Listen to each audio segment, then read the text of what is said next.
Amen.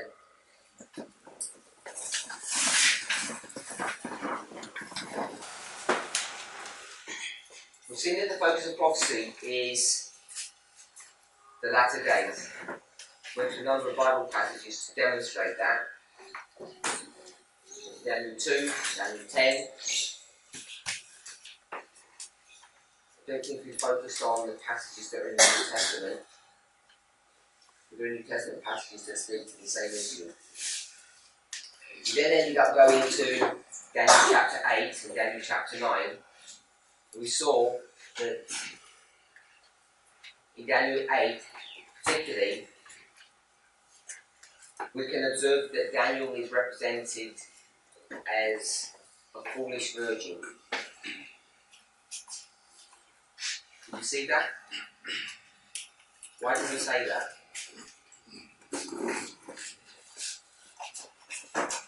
Why do we say he's a representative of a foolish virgin? What's the problem that he has?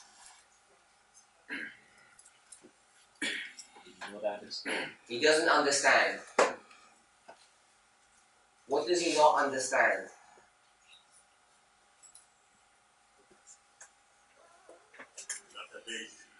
He doesn't understand the latter days. He has a problem with two issues. What are the two issues he has a problem with?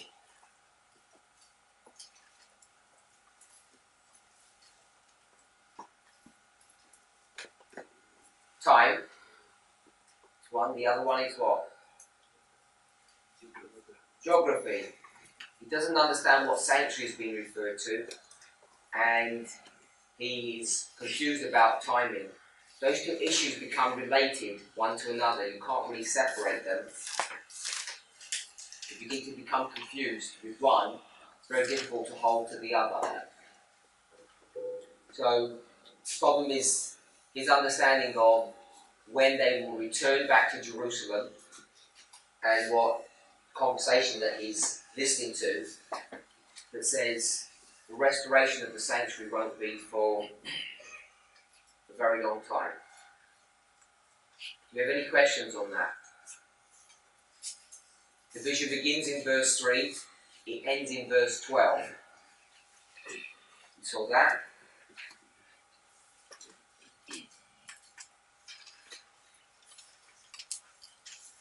We saw that the vision is broken down into certain parts. The part that's concerning the little horn begins in verse 9, ends in verse 12. It starts off strong and it ends up weak. Weak in the sense that it's not able to deal with the daily in the same way that it's able to deal with the east, the south, the east, and the pleasant land. So everybody remember all of that in the discussion that we had? Yes? Yes. Okay. We then went on to Daniel 9, looked at verses 26 and 27. And when we got to that passage, those two verses, basically, our study ground to a halt.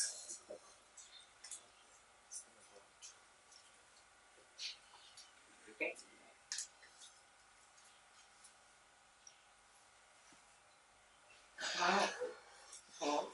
So, is my mic gone or okay?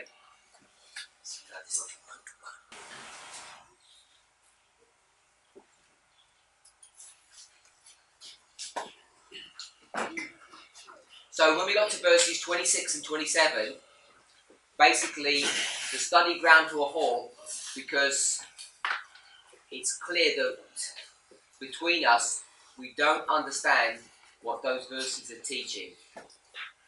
Is that a fair assessment of our class yesterday? It's relatively straightforward what these two verses are teaching, but it appears to me that we really don't have a good understanding of verse 26 and 27. We know some basics. We can get the verses and split them into three parts. I think you can all see that relatively easily. But after that, it becomes confusing.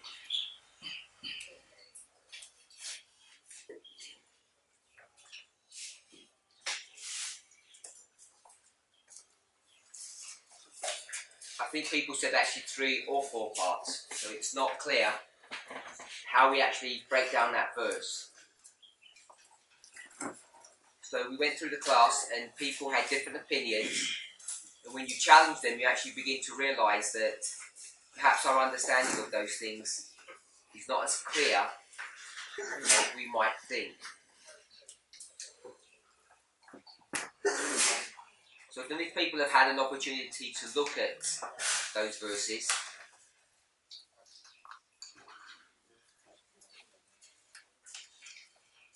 but I just want to make one observation before my battery dies.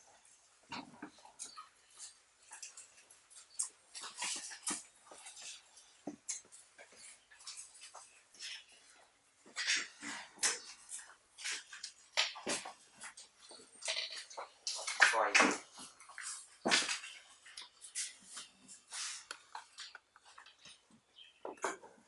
So if you go to 927, I'm not going to read or discuss the verse itself, to make an observation about it.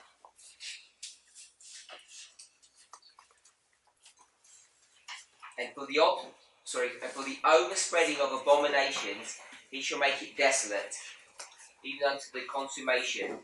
That determined shall be poured upon the desolate. Does anybody know? Has anybody taken the time to look where these marginal readings come from?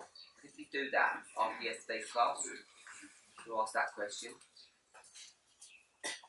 No? Nobody thought to ask themselves where we even get that from? Who's the author of these marginal readings? No one? Okay.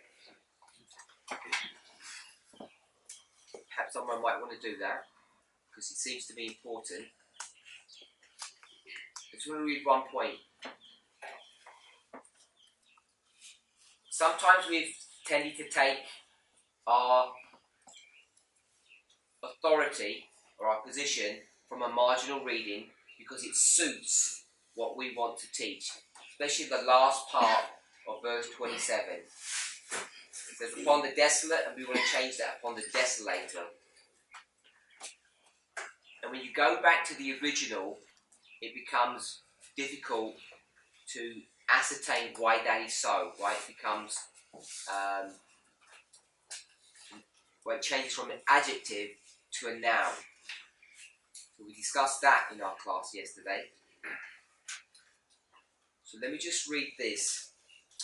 There is great variety in the understanding of this first term. First term is, for the overspreading of abominations, he shall make it desolate. So when commentators or translators, theologians have looked at this passage, when they go back to the original language, it becomes extremely difficult for them to actually understand what the original intent of Daniel was, or Gabriel, how you view it, of this passage and what it means. So when it gets translated into the English by the King James translators, we look at it and we begin to apply the rules that we have, common sense rules, grammatical rules, repeat and enlarge rules, and we think it's all pretty straightforward. So obviously it's not that straightforward because we can't even come to a consensus amongst ourselves on how to apply the rules, how it all works. There seems to be confusion. So the reason why we're finding difficulty in trying to understand what this passage means is because it's actually not clear from the original what is going on. This is one of the passages that I think you need to go back to the Hebrew, which is always a very difficult proposition for us, for 2 reasons. First of all, most of us use free or cheap software, and that free software is okay if you want to just do a basic study and look up what a basic word means from the original to the English. If you want to do any kind of serious study, they're not that useful to use. So you need much better software to do that. The problem with using good quality software is that it's not much use for people like us because we can't read Hebrew. So you end up needing to be really a theologian to actually understand how this language works, to get tools that can help you to look at these things in a more comprehensive fashion to actually make sense of that. Now, even that's not that easy because many people with all of those skills have done this before. The King James translators are one group of people, and they can't even come to, I'll say it this way, a correct perspective that everybody agrees on because you have marginal readings. So does all that make sense? So the reason we're having difficulty is because the passages are not straightforward. So, we've done things like saying, take the he and you run it through and it's all easy. And I think in most cases it probably is easy to do that. In some verses it's not. I think in these verses, that's why we're struggling to see things. So, as an example, it says that for the overspreading of abominations, he shall make it desolate. So who did everybody agree that the he was? He would make it desolate.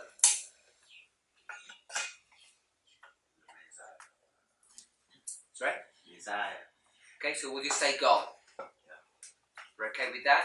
So if we did that, was we took the word he, ran it back, and it all seems pretty straightforward.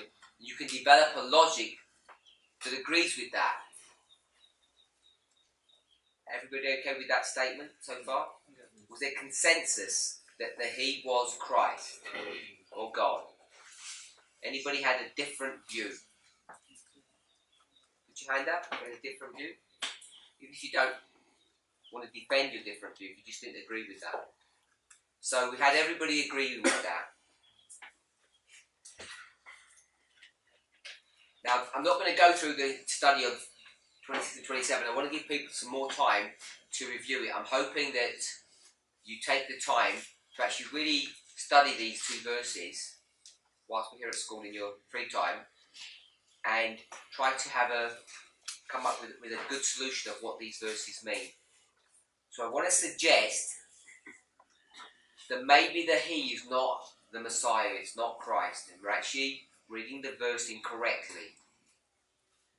I'm not going to prove that, I'm not going to say why, but I just want to say, don't assume that what seems to be so obvious has been the correct answer. Maybe it's not that straightforward. Okay? So just wanted to say that. By the way, if you go to Daniel chapter 8, what's the most problematic verse in that chapter? Verse 11.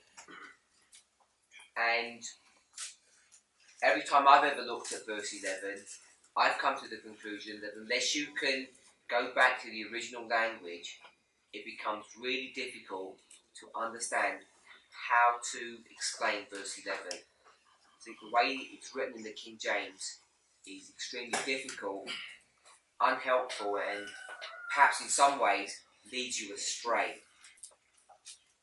So I'm not going to study verse 11, I just want to make that observation. Does anybody have any questions about verse 26 and 27?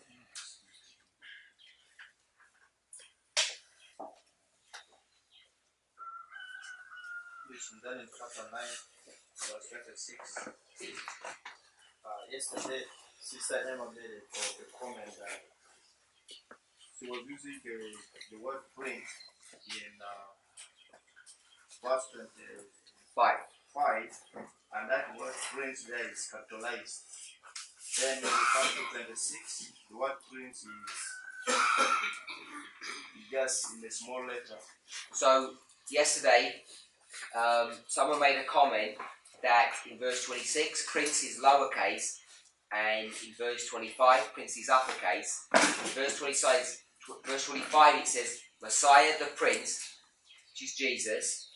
And in verse 26, because it uses the word Prince, that was one of the arguments that people used to say the Prince in verse 26 is Christ the Messiah. But the observation was that one's lowercase, one uppercase. So my question is, did the Quran?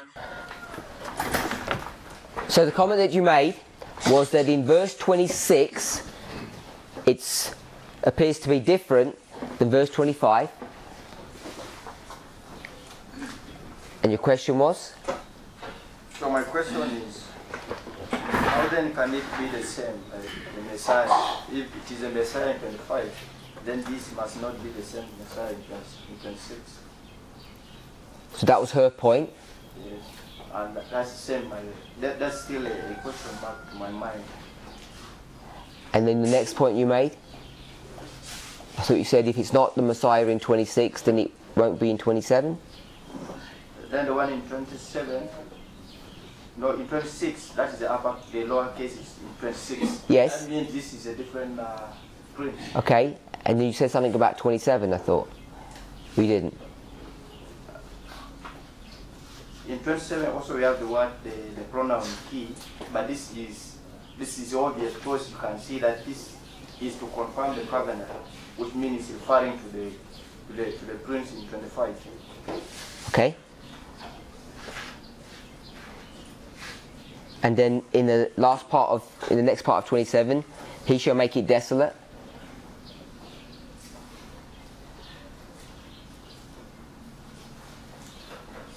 That he is going to refer to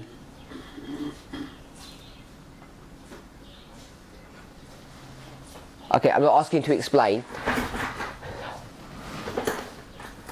If we're going to take these verses and we're going to break them down, what are we suggesting that breakdown? Why are we breaking it down in that way? You can see it's talking about separate issues, but what are we saying if we're going to do that? We're going to break it. I was trying to think that the reason why I would personally, let me address my view, I would break the verses, is because there is a repeat and enlarge, where you see verse 26 part A, the explanation is in verse 27 part A. Verse 26 part B, the explanation is in verse 26 part B. Verse part C is in the other part C. So I was thinking that if you all agree that if we have to break the verses, part A of verse 26 can only explain part A of verse 27, part B of verse 26 can only explain part B of verse 27.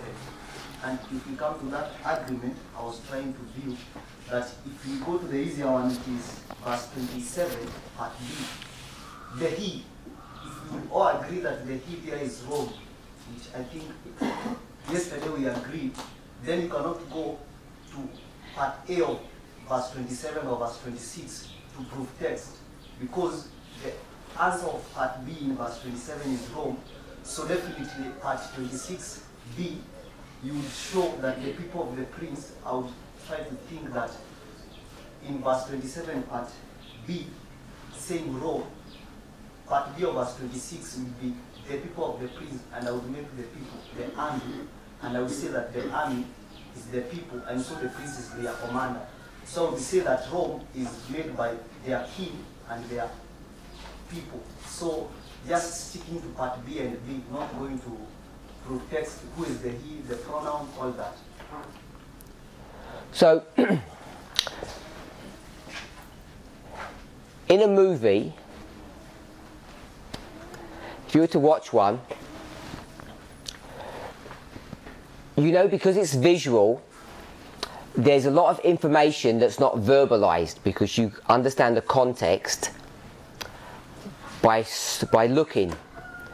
Now, you know that in a good movie, they don't just have a linear story, do they?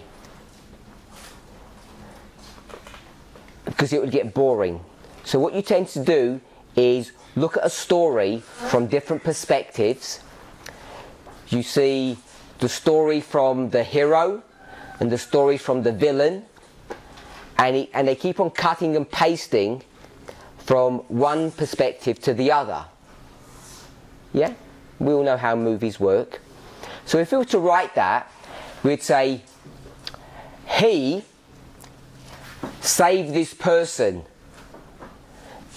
And that was a a 2-minute clip, then it jumps to another clip, and then he destroyed a building.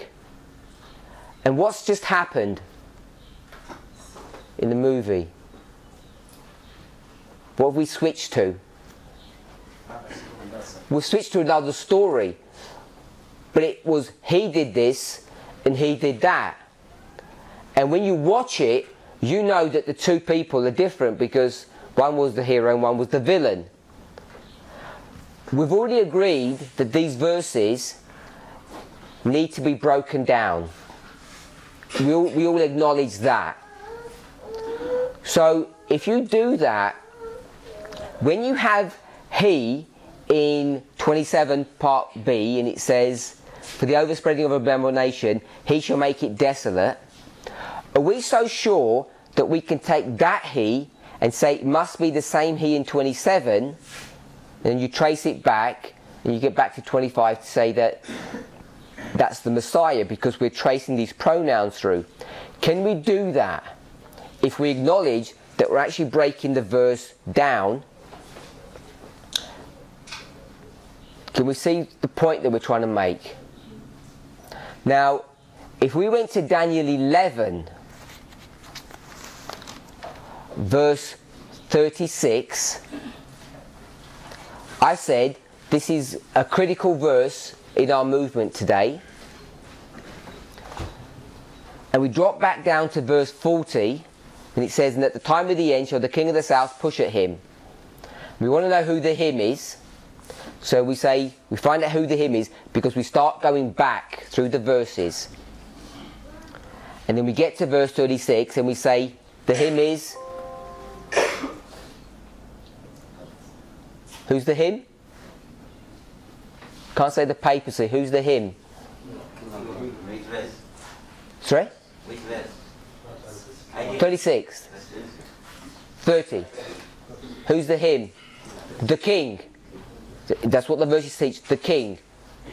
So, what are we assuming by using that logic?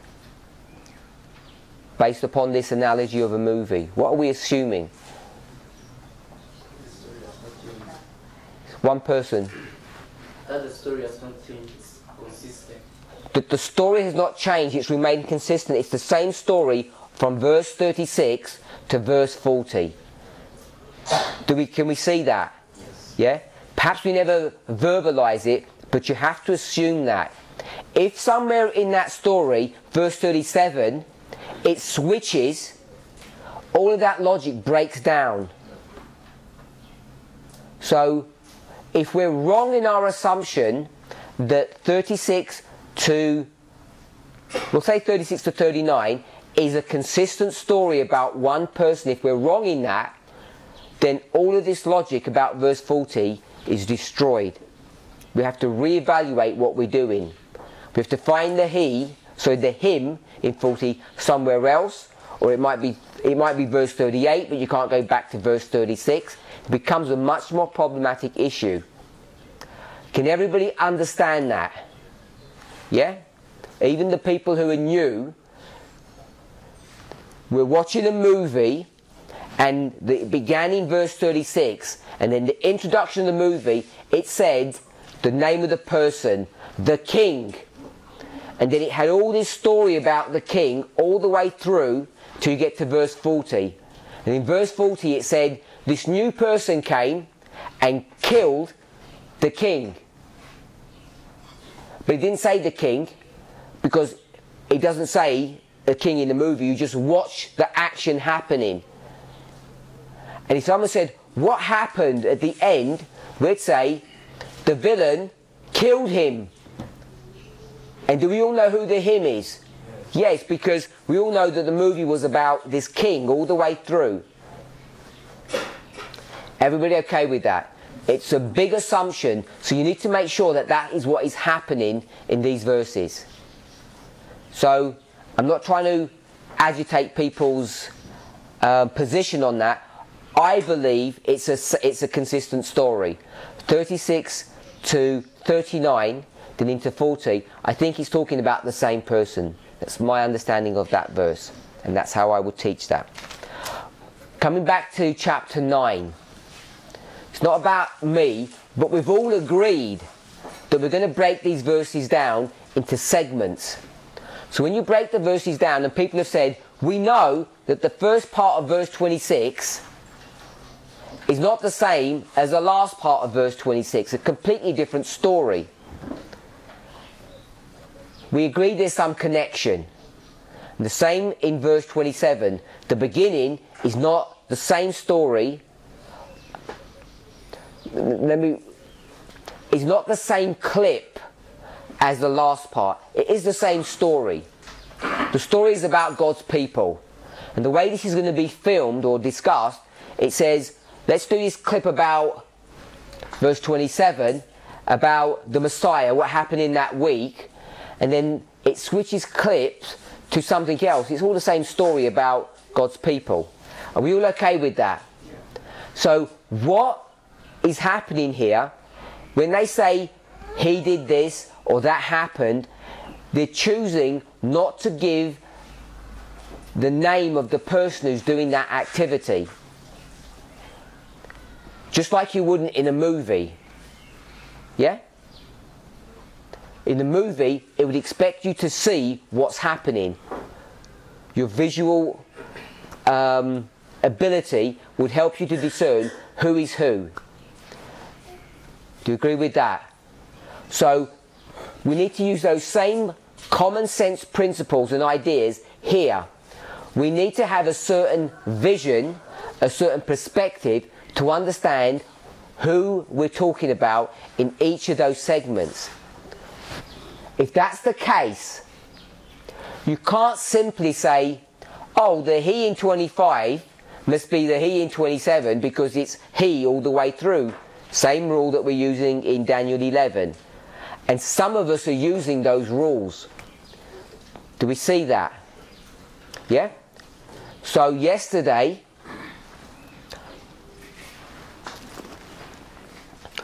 we all agreed that in verse 26, it says, after 62 weeks, the Messiah will be cut off, but it won't be for himself, whatever that means. And then it says, the people of the prince. So, the people of the prince, do we all agree that that's something, a completely different scene of the same story? We agree with that? Yes? So I'm not picking on people, but do we agree with that, Brother Rogers? Yeah, well, I'm picking on people, I guess.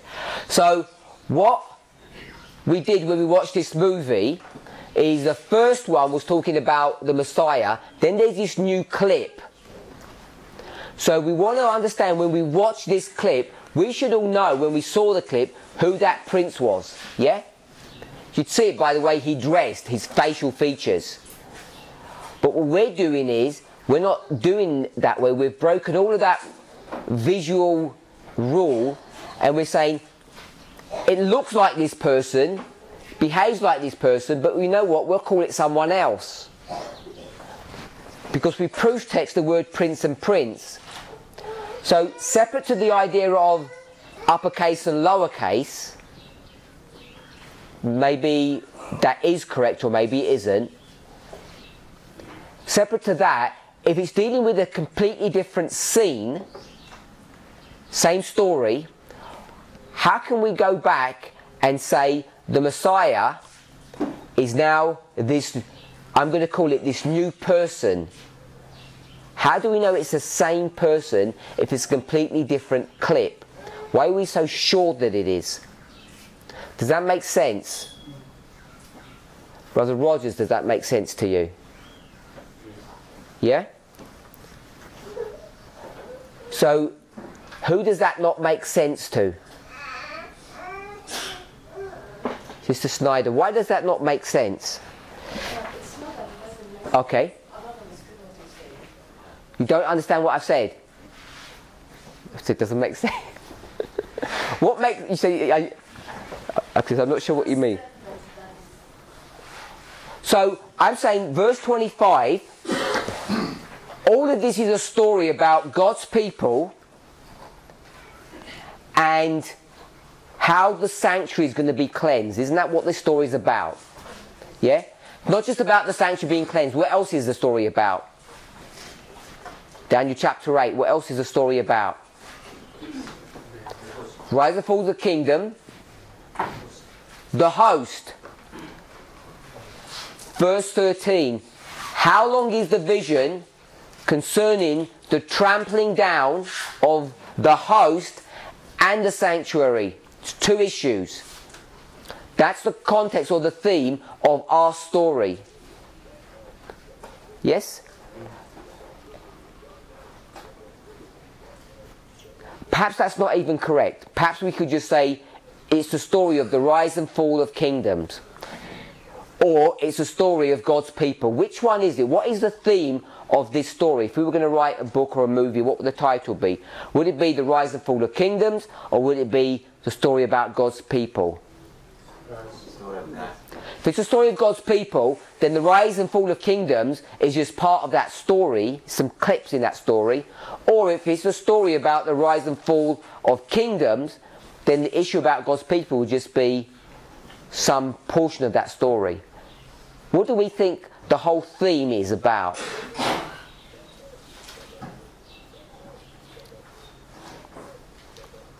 Maybe step one back. What's the whole theme of the book of Daniel?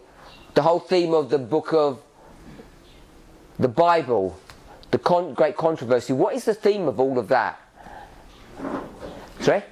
Rise and fall of kingdoms. The rise and fall of kingdoms? What's the great controversy? How would we understand the great controversy at its most basic level? It's all about the story of God's people and their experience against the adversary Satan. God's people don't even exist at the very beginning of the controversy, so it must be bigger than just us. At the best level, just seeing the captivity and deliverance of God's people. It must be bigger than that, because the controversy begins in heaven. If we take the controversy at its basic level, what is it about, Sister Beatrice? So it's a war between God and Satan, Lucifer. You can say the same? Brother Robert, how would you describe what this whole issue is about? Conflict between the two over the character of God. So it's a conflict of, it's a war between two people. So, Battle of the supremacy, battle of supremacy. the battle between of who's supreme, or no? Yes, who is supreme? I think that's a fair assumption, because if you go to almost any movie, any novel, isn't that a recurring theme? Yeah? You go to all, especially all the latest movies that have been around for the last 20 years, all comic books that the world has, all fairy tales, they're all dealing with some champion going to destroy a dragon or some evil person, Superman, Batman, all of those things about the conflict of good and evil. That's what all these issues are about.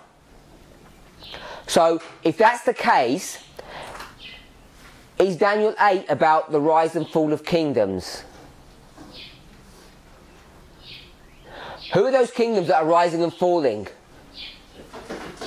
Who are they? Satan's kingdom. It's like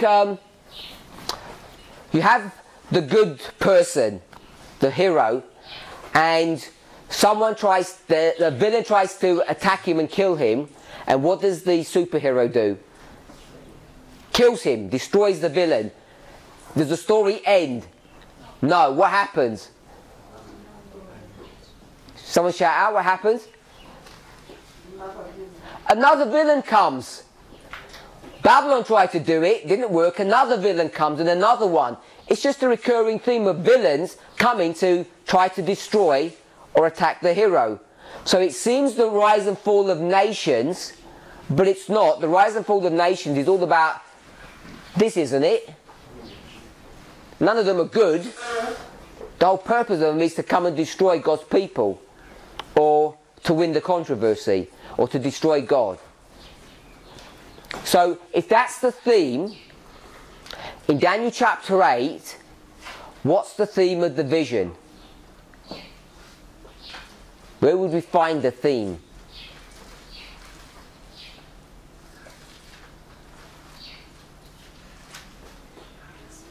Sister Snyder, where would you find the theme of Daniel 8?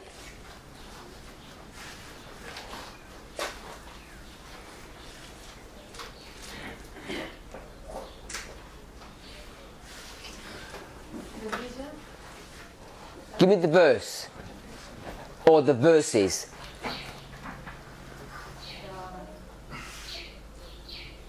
I think verse 13. Verse 13. Anybody disagree with verse 13? Daniel sees all these kingdoms rising and falling. It's all interesting. And then the question is asked, how long is this vision that's, how does it say concerning, yes? Is that the right word? Concerning. It's italicized. We'll go with concerning. What does concerning mean? About. How long is the vision that deals with this issue? And it tells you what the issue is. The persecution of God's kingdom in two parts, or the warfare against God's kingdom in two parts, the host and the sanctuary. There's two issues that are being addressed, but it's an attack upon the kingdom of God. You okay with that? So, if that's the whole theme of the story of chapter 8, we know that must be the theme of the story in chapter 9. It must all be about the warfare of two enemies and how they deal with the host and how they deal with the sanctuary. So when you come to chapter 9 and Gabriel's going to start discussing that, we need to keep that in the back of our minds. Now when you're in chapter 8, if it's dealing with the persecution or the attempted annihilation of God's kingdom, and you're going to do that in two ways: attack the people, attack the sanctuary. If you're okay with that? Verse 3 to verse 12, how much of that is dealing with the subject? How many verses are actually dealing with that subject? That subject means the subject of the vision.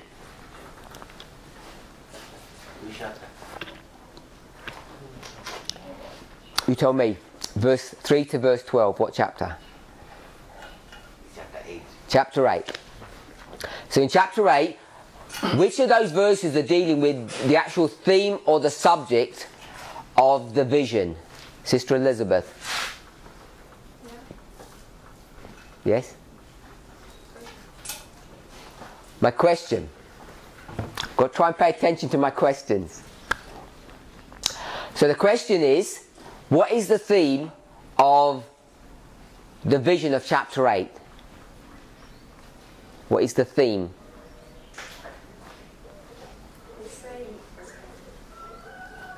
Don't tell me the verse where it's found. I'm asking what the theme is.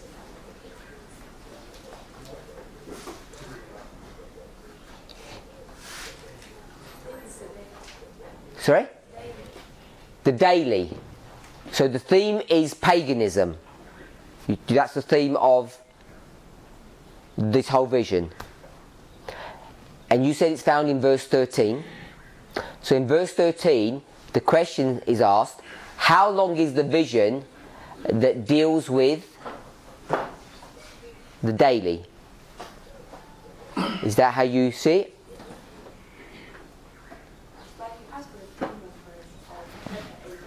Sorry? Yeah, the vision. Chapter 8 is a vision. The vision is verse 3 to verse 12, if you agree with that. So I asked you, what is the theme? So I said of chapter 8, but clearly it means that what is the theme of the vision? because that's what chapter 8 is about. It's about a vision. So what's the theme of the vision? We could agree that it's in verse 13, but I want you to tell me, not just, you can't just say it's in verse 13. I'm asking you, what is it? So you think it's the daily. So you disagree with Brother Robert. What's the theme of the great controversy? Can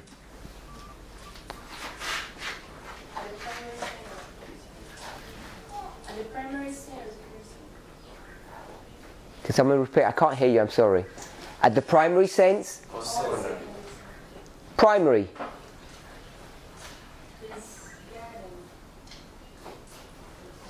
So warfare between two powers. And as you go through these stories, what's the theme of the book of Daniel? The same theme.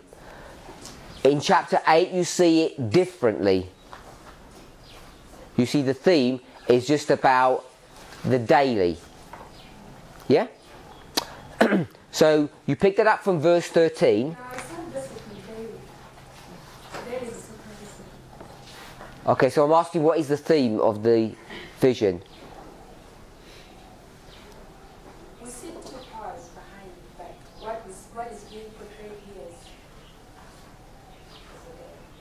here Is behind it are the two powers. so the theme of the chapter is these two powers coming to battle. The primary thing, but it's not. It can't easily be seen in there. It cannot be easily seen. Okay, I'll just add one point. If you're going to say that was a primary one and you were focusing on the second, and you said the theme of the vision is the daily, yeah?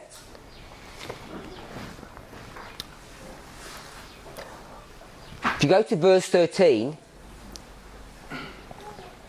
it says concerning the daily and the abomination. See that? So why would you just say it's about the daily and you'd miss the abomination? Even if you're going to approach it the way you had originally.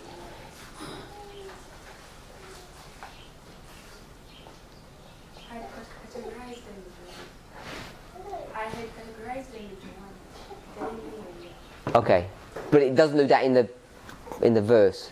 It splits them. Okay, so if the theme is this controversy between two powers, where do we see that in the vision?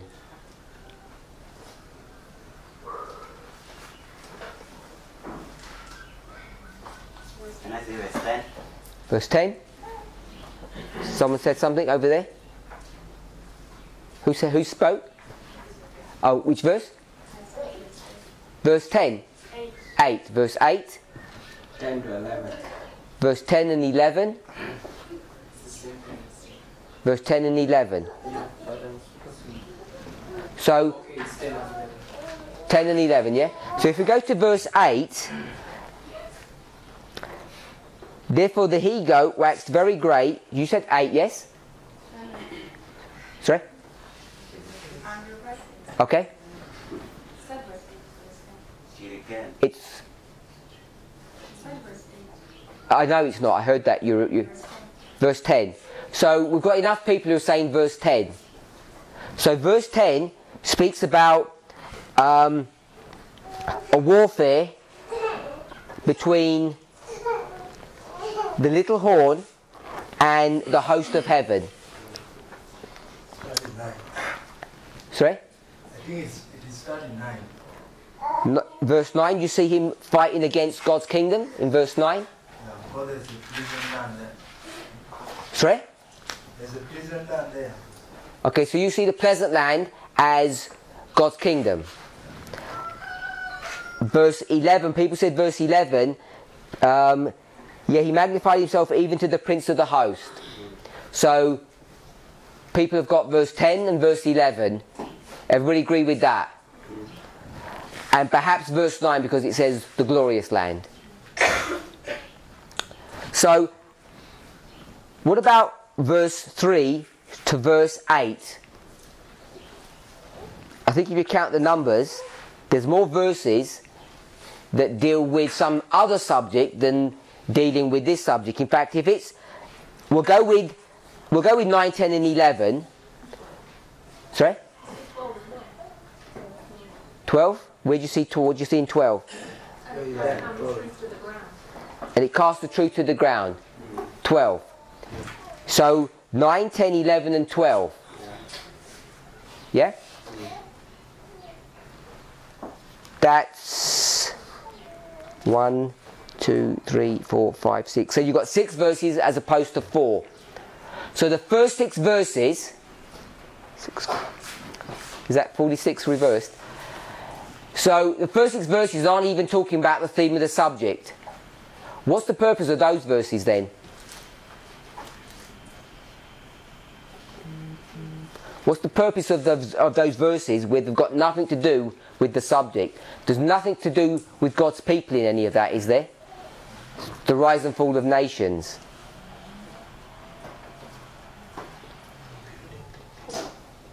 Brother William? I think the first verses they are building the theme which we find in verse 10 through 12. So they're building the theme. So we have a story and we have a perspective that we need to understand in order to understand what the story is about. Yeah? So again, if we were going to put this into a movie, we'd have to understand all of this background history in order to actually get to the point of what the story is. And if you were watching this movie and you started in verse 3, would you even understand what the theme is? You'd say, what is this story even about? Yeah? It'd be maybe a complex thriller or, I can't say complex superhero story because none of those stories are complicated, they're all very basic. All I want us to see is that whilst we're dealing with one subject, the main subject, a lot of extra information is being given. And in chapter 9, when we're dealing with verse 26 and 27, this is the same issue. We've got this overarching theme about what? What's the overarching theme? The host and the sanctuary. That's what chapter 9 is dealing with. And now it's going to deal with it in a slightly different perspective because it's going to be used to explain chapter 8. And when it explains chapter 8, when you get to verses 26 and 27, it's going to give these punctuated views of this story. And if they're punctuated views of the story, what you can't do is simply proof text your way out of this problem with the same way that you can do in chapter 11. You can't just say in verse 27 when it says he in the second part of the verse, that must be the same he in the first part, or the prince and the prince become equivalent. Everyone okay with that? It's like doing this. You watch a movie and you close your eyes so you're not seeing. What information are you gathering now? Only your ears. Okay? So in the movie, the villain puts on this machine over his throat and does what? What's he going to do? He's going to change his voice and sound like the hero. You close your eyes, you can't see, and you hear. What do you hear? Whose voice do you hear? Hero. You hear the hero's voice. That's what we're doing here, I think. We're not looking carefully. We've closed our eyes and we can hear something that sounds like the hero and it's not. And we're being tricked. So that's kind of, I'm not saying it's the best illustration, but it's the closest one I could think of to try to show us simply what we're doing wrong. We're not using all of our faculties, our senses, to understand what's going on here. This is much harder than the movie, of course, because in the movie we'll just say, open your eyes. And it becomes intuitive, it's natural. You open your eyes and you say, oh, it's him. Except, he didn't just put this voice thing, what else did he do? Put a mask on. So, it's only when he takes the mask off that you see it becomes complicated, yeah? So, we have to be really careful about how we're approaching these verses, and I don't think we're doing it right. The reason I know is because we're not coming to a consensus on this issue. It's easy to know the beginning and the end, but it's the details that become important. Any thoughts? My brother. Okay, so I think this one is very clear. So, but Which verse are you in? I mean 11 to 13. Oh, chapter 8, 11 to 13. Yeah. It's very clear. It's very clear that there's a new thing which has been introduced. 11 to 13. Yeah, 13 isn't part of the vision. Why are you including 13 in the vision? okay, it's like 9, 10, and 11. They are connected, right? Then in verse 12, the vision ended, then the discussion started. Is 12 not connected to 11? Pardon? You said 9, 10 and 11 are all connected. Then I said, isn't 12 connected? I think they are connected because they say, Okay, so 9, 10, 11 and 12. yes, the new thing which has been introduced here, that people. Then if you go to, the reason why I'm taking verse 11, there is a sanctuary there and a horse brought together. Then if you go to verse 12, the question is asked concerning Verse 13. Yes. Okay, I'm getting verse 13 or verse 12. Verse 12, sorry. 13, right? Yeah, in 13, where the question is asked. And I think the question is about the vision. Are you getting me? I'm getting you, I don't agree with you.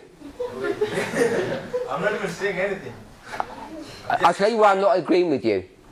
I'll tell you why I'm not agreeing with you, yeah? Do you want me to tell you why? Okay, before you carry on.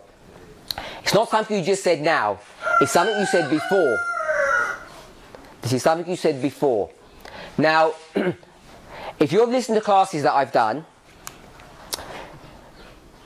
I'm going to say it this way because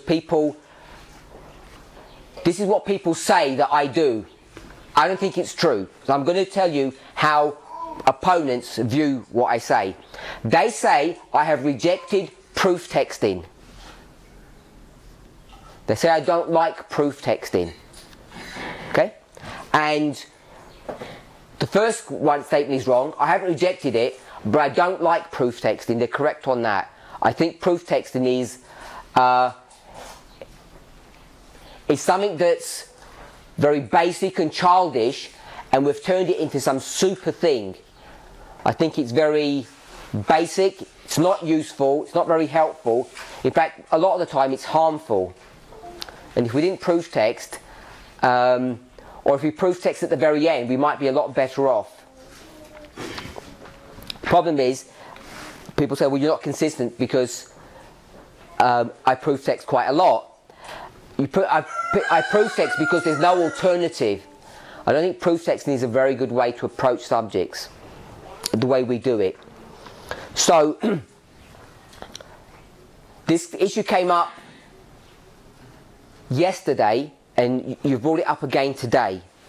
So, the reason why proof texting is not safe, is not good, is because the way we use it is abusive. We proof text first, and I don't think we should do that. I think we should try to understand a story or a theme, which is why so many times in our classes, when people have said something, I said, don't read the verse to us, because it's irrelevant, it doesn't help. Or, if people want to, they say, I want to explain something. So I say, okay, go ahead and explain. And the first thing they do is start reading the verse. Like they read the verse to give them some kind of comfort, or a preamble, to introduce themselves into what they actually want to say. Instead of just saying, this is what I want to say. So I want to get us out of that bad habit. If you have a point, just give us the point, because we all got the verse in front of us. So that's one issue that I think we should all be cognizant of. The other one is we should really try to understand the theme. And how do you know if you understand the theme? One of the clearest ways is if you can paraphrase what the verse says and people agree that your paraphrase is accurate.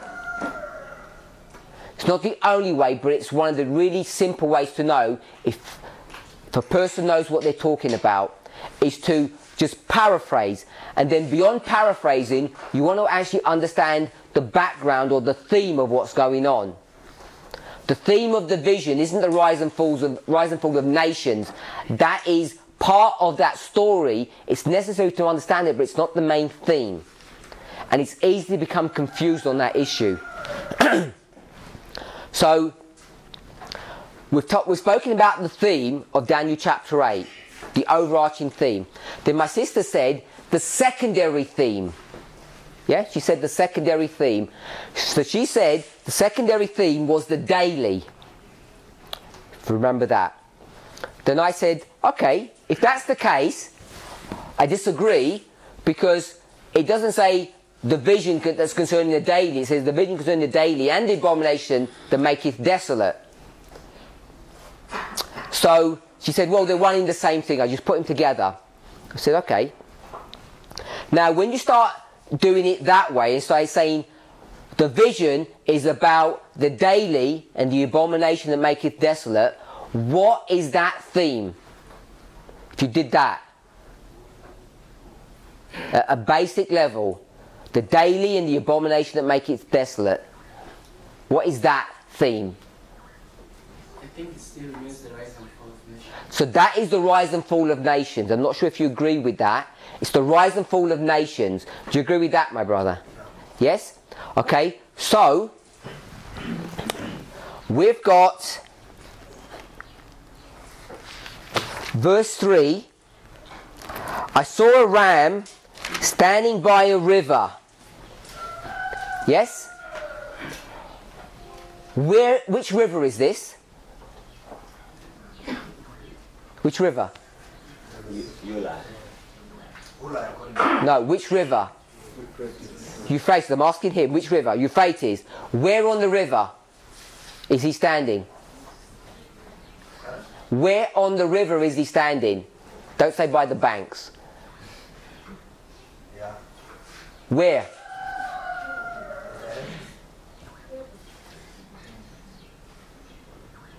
I think it's standing near the river in a specific place. No. Yeah, I want to know the place.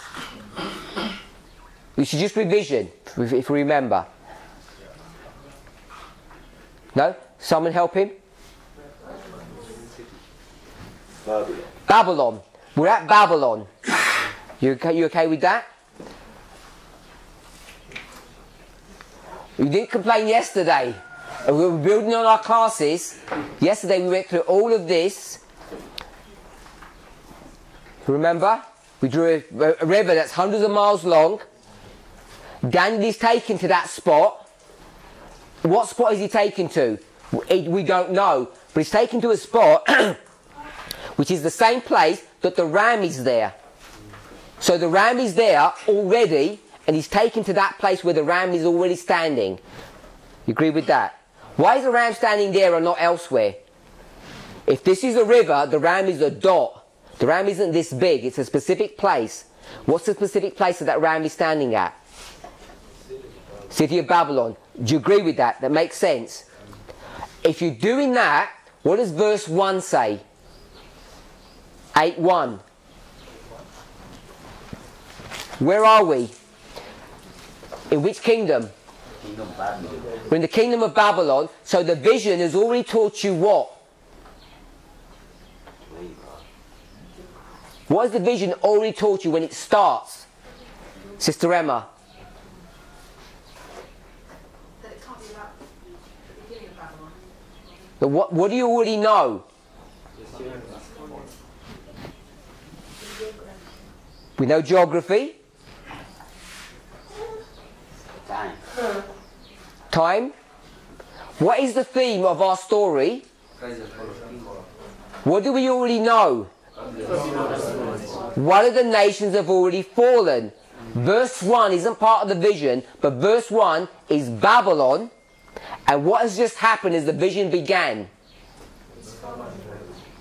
Medo Persia have risen and Babylon have fallen. Sister Emma, you look distressed or okay? So we're already started the vision on that theme. The rising of one nation, verse 3. Verse 5. The rising of a second nation.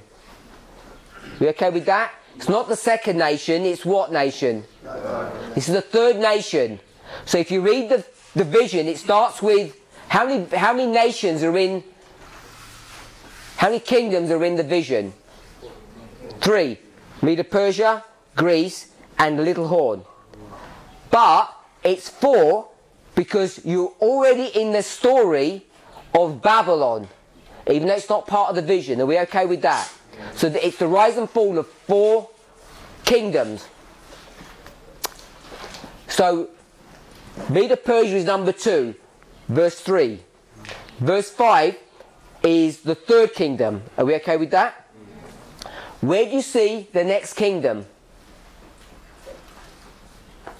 Verse. My brother. Next kingdom. You should already know. You should already know the number. Yeah, I know this number 4, which is rising, but I want to see the verse. Yeah, I want to know the verse. You should already know the verse number. You're a teacher. Have a look.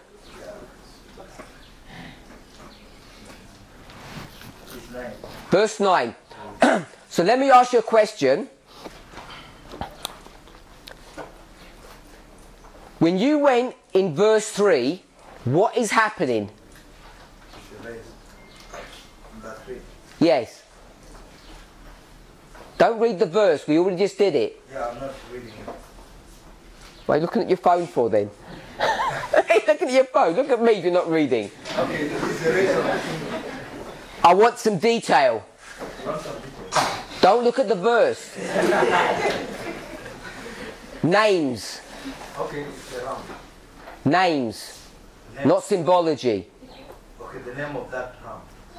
Medo Persia. Medo Persia has done what? Has done what? Destroyed Babylon. Who is the king of Babylon?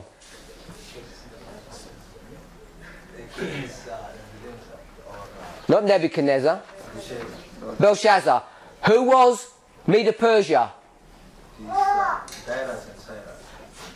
Darius and Cyrus. Okay?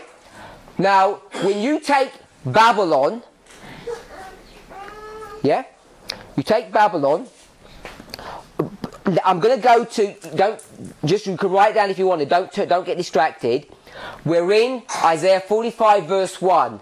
You said Cyrus and Darius, so I'm going to read about Cyrus. Thus saith the Lord to his anointed Cyrus, whose right hand I have holden, and then it says, to subdue nations, more than one. So he's going to subdue nations. So he's going to destroy some nations, and one of them is going to be Babylon. Now when he destroys Babylon, how big is Babylon? Is Babylon Iraq? Yes or no? Yes. So is that all Babylon owns, Iraq? Does it own anything else?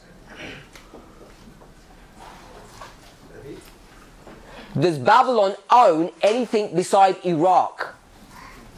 What else does it own? I think they own all of that. It owns all of Iraq. Does it own anything else? Yeah, by then, I think it was only even media. Because that's why they were struggling. I think they were like getting power. Anything else? No. Nothing. It doesn't own any other property. Though it is there, that is the limit of my understanding. Okay? That's fine.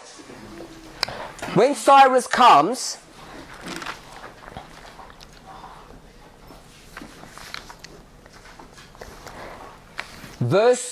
chapter 44, verse 28.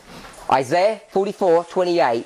When Cyrus comes, it says, That saith Osiris, he is my shepherd, he shall perform all my pleasure, even saying to Jerusalem, thou shalt be built.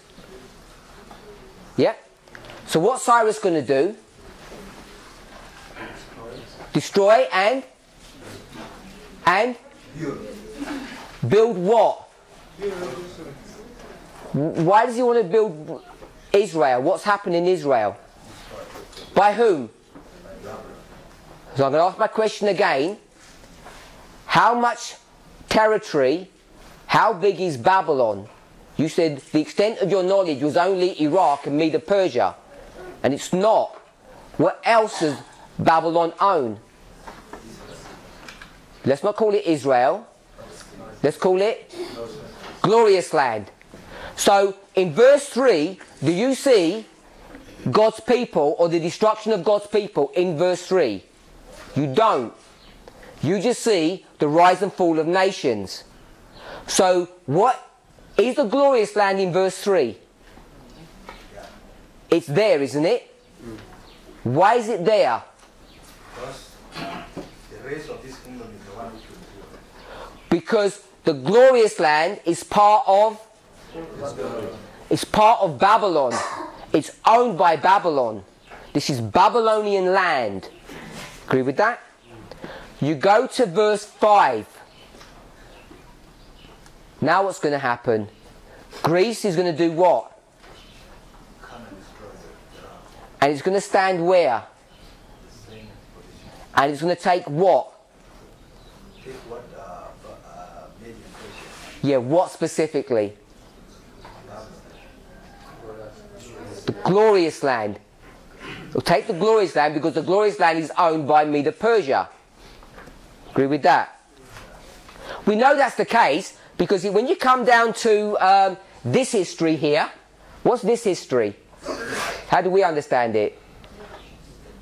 The league? The league with the Romans. Why are they having a league with the Romans? Against whom? Against the Greeks, isn't it?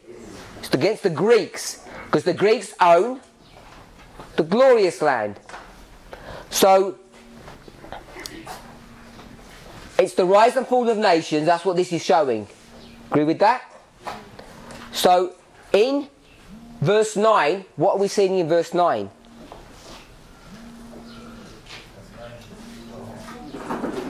The little horn is doing what?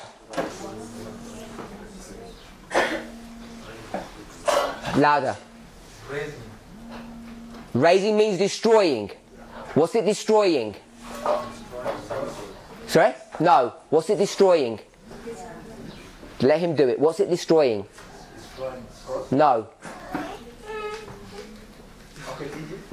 No. Good. It's destroying Greece. How big is Greece? East? South? So, glorious land is what? Greece? Or God's people? Or God's kingdom? In that sense, it's Greece. It's Greece. So, that's why people said verse 10 to verse 12, verse 10 and 11, when it spoke about God's people, and into verse 12, not verse 9. The verse 9, the glorious land there, is collateral territory that it's taking. So, just want to make one more point on that. If that's Greece, you agree that it is. What power is Greece? What was it symbolised by in verse 13? Sorry? The daily. We okay with that? So that's the daily.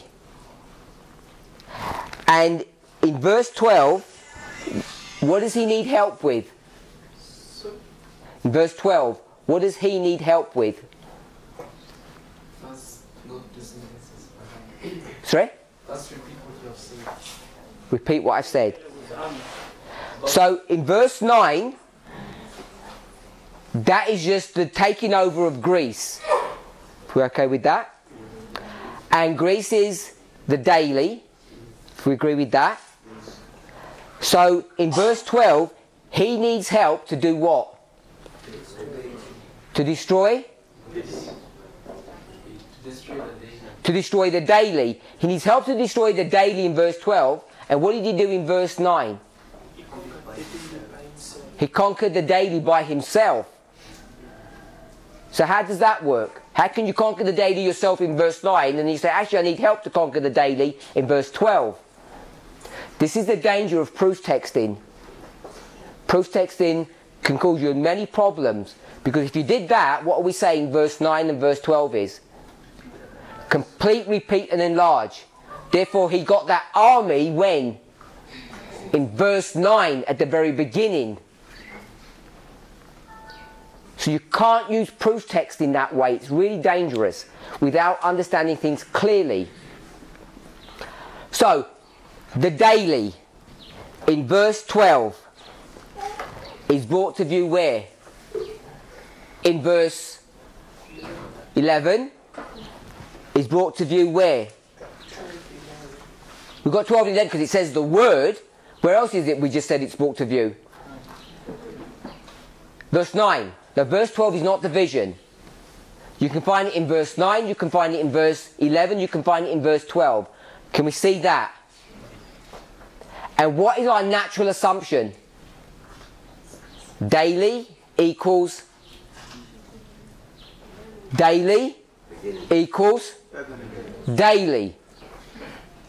Daily always equals the daily. Yes?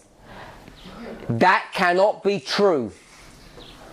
We've just proved that verse 9 is the daily. Do we all agree with that? We all agree with that. We already know verse 11 there's a daily and verse 12. So this shows you, if you're able to see it, that the word daily that's used in chapter 8 is used 3 times differently. The daily means something different in those verses. That doesn't mean the same thing. And this is why proof texting becomes a problem. So, the word itself is in verse 11 and verse 12. Daily are not the same thing. They mean different things in 2 verses that are next to each other. Do you agree with that? Do you agree with that, Brother Rogers? Yes. So you've got 2 verses that say daily and daily, and you say, that won't work. You can't proof text in chapter 9 and say prince and prince without being really certain. And the thing is, it gives you a clue. In chapter 9, what was the clue, Sister Emma?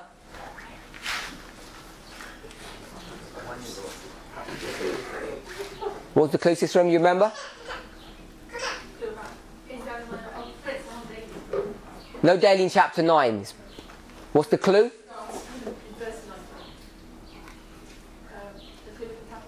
Uppercase. It's capital in one verse, lowercase in the other. The King James translators are already trying to help you. It's not the same person. They might be right or they might be wrong, but it's there. There's a clear difference, and it should set you on guard. So, the reason why so many people get so much wrong about books of Daniel, Revelation is because everybody has rules, but we don't know how to use them properly. We're not using them effectively. And we as God's people, Church Triumphant, we're still in training on how to use these rules. It's a rude awakening and it's a fast learning curve. It's very steep. And we are getting there, but it's not straightforward. So, for me, people find this probably frustrating. They say, well, what's the answer? And I'm saying, does it even matter what the answer is, really? Because if I gave you the answer, how would you even know it's good? How would you even know the answer is correct? By the methodology. The problem with that is I'm a smooth talker. Do you know what that means? Yeah? If you're not a smooth talker, you're not a good teacher. That's one of the qualifications to be a good teacher. To actually be able to say smooth words.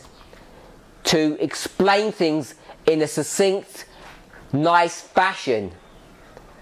But we say, oh no, it's not like that. You have to know the methodology and show all the rules. You've all been to school. Many of you have been to university. Did you have favourite professors and rubbish professors? Yes. And it's not about how much they know. That doesn't qualify them to be good or bad professors. You know that there are people, teachers if you want to know, if you like, who know their subject really well and they just can't deliver it. They just can't communicate what they know to you. Has anybody never experienced that? Yeah, you've experienced that? You go to school and everybody knows the teacher knows his or her subject, but he can't deliver it to you. So that's what I mean by smooth words. You have to be able to deliver the message. If someone doesn't get it one way, you need to explain it another way or another way. That's what makes a good teacher. So the problem is, when you do that, and I say this is the way to understand things, unless you're 10 times wiser than me, what will happen? You'll say, that makes sense, I get it, I see it, and you'll be content. You'll be happy. Until something happens down the road, either you do it by yourself or another teacher comes and says, by the way, those buildings that be referred to in that statement are not the 2 towers in New York. How could you have made such a silly mistake? So when this new person stands up and says that, you say, oh yeah, it's obvious. If it was so obvious now, how were you so duped for so long before? Because you said, we know it's correct because of the methodology that the first teacher used. You said that. I'm sure you said that. That's great methodology. Someone else says, that's crazy methodology. You say, okay, I agree with that. Let's jump to the new methodology. Question, is there going to be a third version of that story with a new methodology? This is what I'm saying. We say methodology and it's become a cliche now. Everything gets sold by parables because we're all suddenly experts in parables and we're not. I freely admit I am not an expert on parables. I don't understand rules very well. So people attack me and say, if you don't understand rules, why are you even standing up? I'm saying this because I know the rules are just a little bit better than everyone else does. So if I don't understand, you people are in a worse condition. You understand I say that in a joking way. The reason why I said that is because, and I don't say it in a bad way. Brother Mark Bruce said that because I made this statement in a class ages ago now, and he said, well, if he doesn't understand the rules, why is he even standing up? And I thought in my mind, because I think I understand the rules better than you do, and you're allowed to stand up, so why can't I? I didn't say that. It's the first time I've said that. I hope he's not listening. I didn't mean that as in any insulting way to him. He's a nice brother. I like him. So it's easy to say methodology, but it's not that straightforward. Okay? So I'm not so concerned in my classes about the answers. What I don't want you to be deceived about is when you approach Elder Tess's presentations, that everybody wants the answers. It's so focused about answers, and that's how she tends to give her studies. Like, this is the answer. But now you're beginning to see, hopefully, that even she is beginning to show some methodology behind why we're getting to the answers that are staring us in the face. And the reason why this is happening is because... Why is it happening? Now you tell me, why is it happening? Conceptually, why is it happening? What a concept. Why is she changing her style of teaching? She's left the room, so I can talk about her. She's not going to watch the video. So why? Maybe she doesn't even see it this way. Maybe it's just me, my brother. Why she changed? Sorry?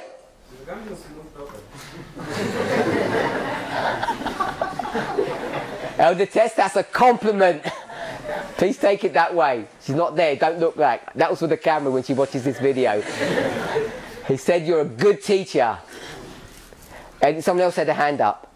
That's not the right answer, by the way. Go ahead. Me, I'm seeing it that way, that she also wants us to know how to follow up the external event and internal event, and also come with our own way, understanding the correct answer, because if she's not there, we may see other things, but if we say we should first wait for our presentation and we come with the answer, we may be late. So she's trying to bring our mind in that way that we can also see other things the way she sees it and also understand it. Okay, so we ran out of time. I lost track of time. That's a good answer, but that's the long version of... It's the long version of what she's a smooth talker. That's the long version. So I want to suggest... I'd want to ask a few more questions because I know someone already knows the answer here. But we've run out of time. So I'm going to give what I think the answer is. It's not because she's become a good teacher. She doesn't have a choice. She's now being forced into something. When she began teaching, not when she entered the line. Okay? So not when she entered the line. She entered the line, depending on who you think she is, when? 14? I think you could argue 11. Not 11, sorry. 2001, 9/11.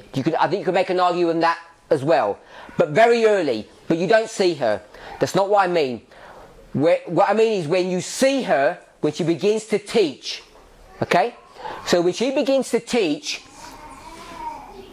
in this dispensation, 14 to 19, where do you see her? Here. You see her here. Now when you see her here, what is she doing?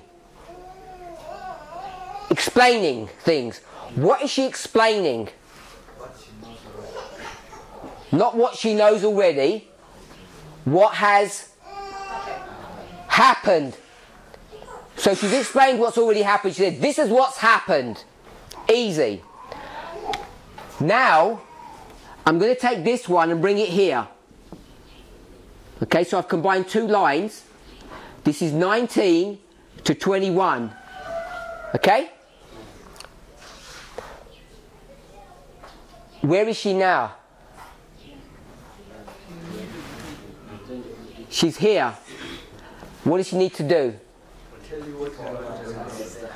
She needs to explain what's going to happen.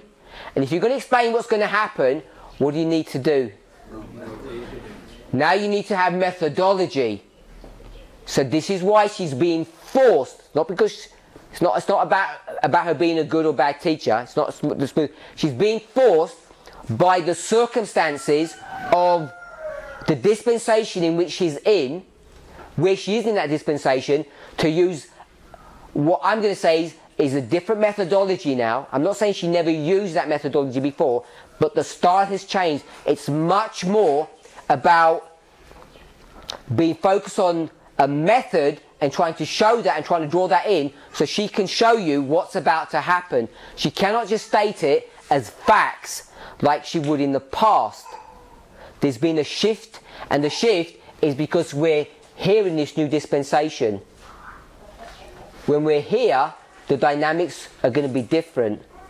So even Elder Tess is changing her style of teaching, asking more, if I can say, philosophical questions about how you view things, why you view things, what method are you using to try to draw out what's happening here. Because she has a good idea of what's going to happen, but we don't know the details.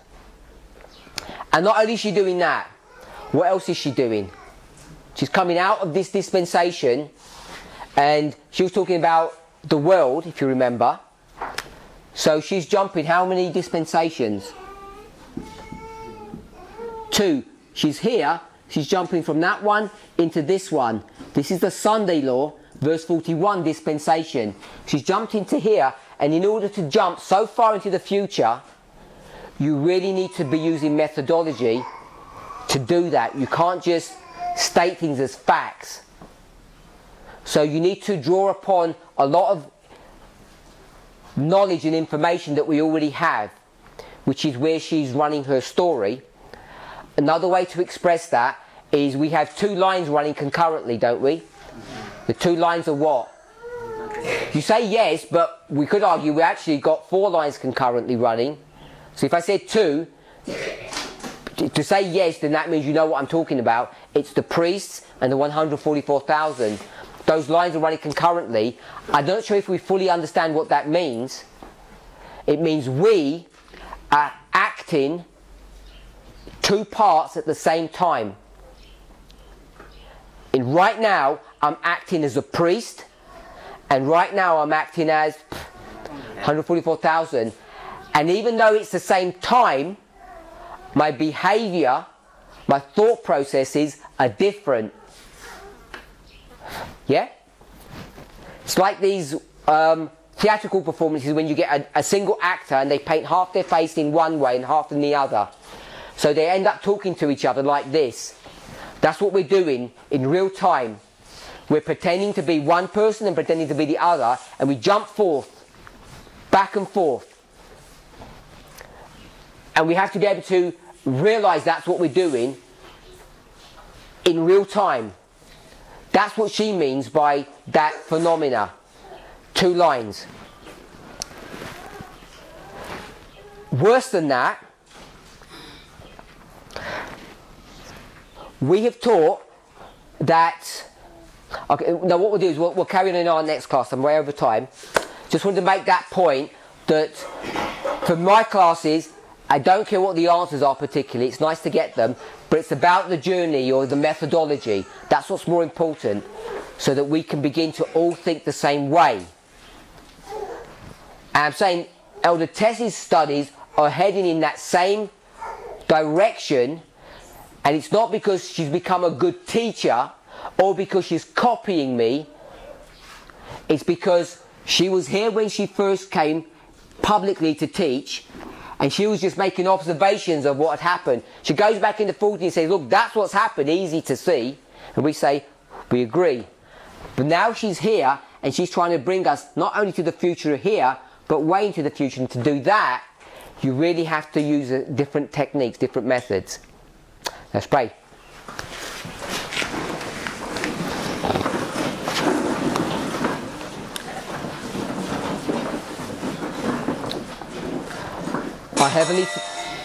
Our Heavenly Father, we thank you for your goodness and mercy. We ask and pray, Lord, that you would guide, direct and bless us.